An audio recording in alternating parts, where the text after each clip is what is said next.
So let me rephrase my next question rather carefully, and I'm going to take a leaf from what you've been indicating to our viewers and to our shareholders, that you expect that the uptrend in the hotel cycle could be a multi-year trend.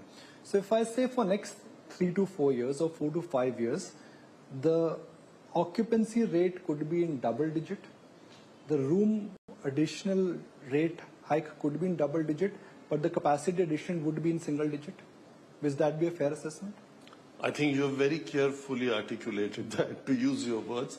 I think that's absolutely right, because I've gone on record saying the investment of the government in infrastructure has a positive correlation with the demand in hospitality.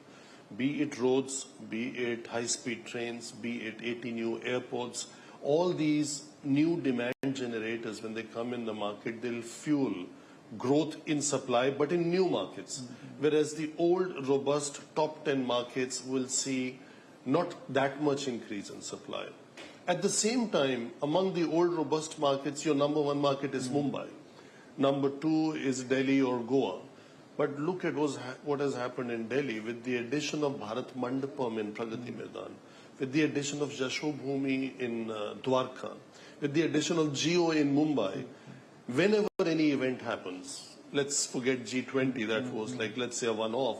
Whenever any major event happens, which can host up to 3,000, 4,000 people in a single hall, under a single roof, what kind of demand it will create in that city? And are we well positioned on the supply side to cope up with the demand? In the short term, the answer is no. So I think there will be events that will keep happening thanks to this new infrastructure. The second is the consumer shift in behavior. You know, a lot of people are now driving themselves on extended weekend. And that is a trend that emerged post-COVID. So I think that is giving additional domestic boost in terms of occupancy and revenue.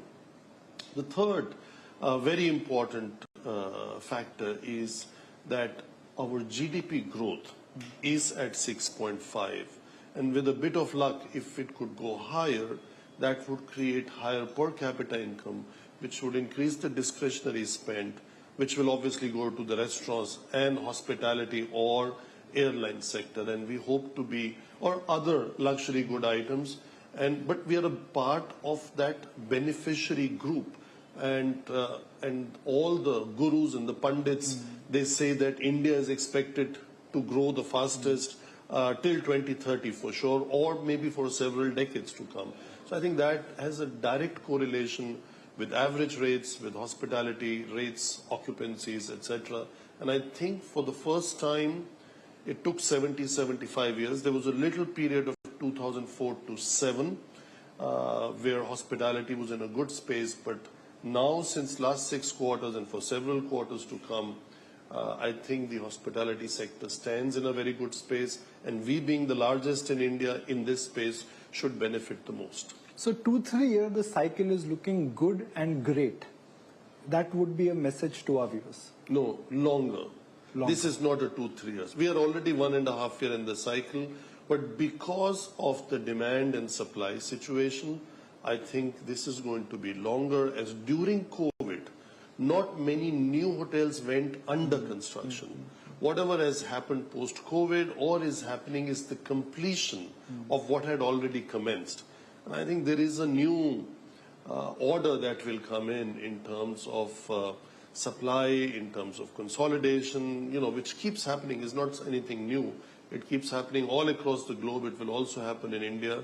And because of that, this time, the cyclicality will still be there in the business, but the length of the cycle should be much longer than another 2-3 years. Fantastic.